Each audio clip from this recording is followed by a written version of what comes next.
Osteoporosis causes deterioration of the bones, which results in many complications, including compression fractures of the spine. We talked with Dr. David Duffner of Desert Regional Medical Center in Palm Springs about a new procedure which can restore the spinal height and reduce the often severe pain.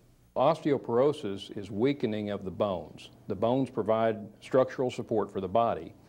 Bones are a composite material. They're made of collagen, which is the same type of material that's in any connective tissue, skin or tendons or ligaments. But in bone, it's strengthened by calcium. And what happens is that as people age, the calcium decreases. The calcium content of the bone decreases.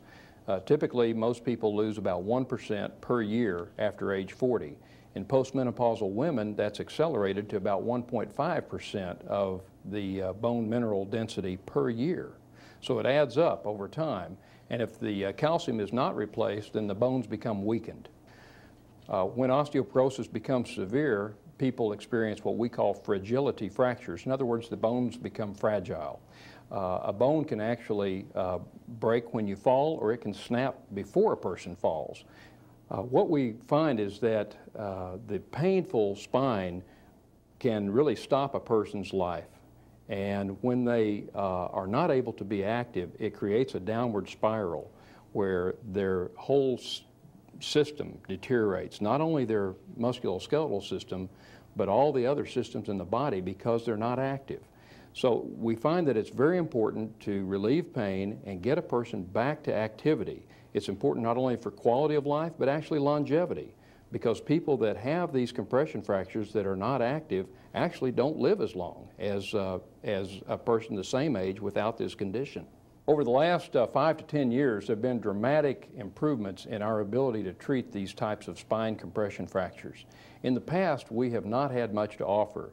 Doctors would typically recommend pain medicine and bed rest and sometimes a brace. The braces themselves are quite uncomfortable, and most people really don't use them very well. And we have not had much else to offer. Most of these patients do not need open surgery. But what has happened in the past 5 or 10 years is that new techniques have emerged for a minimally invasive approach to strengthen the spine with bone cement. Bone cement has been used safely for 50 years now in doing hip replacements and knee replacements. So it's the same material that's used in reconstructive orthopedic surgery. Now we can insert it into the spine through a small device with a very tiny incision and fill the weakened bone with the hard bone cement. And this does a couple of things. One is it stops the motion in the vertebrae, the collapsed vertebrae.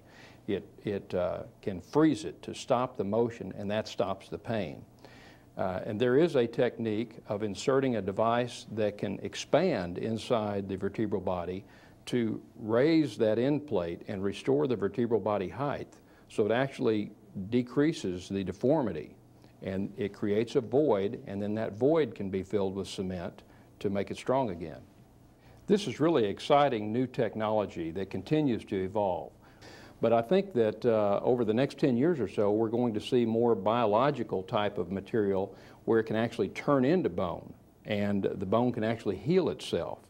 And so we won't have a permanent implant. We'll have something that will fill the compressed vertebral body, stop the motion, stop the pain, allow the patient to become active again, and eventually heal with bone.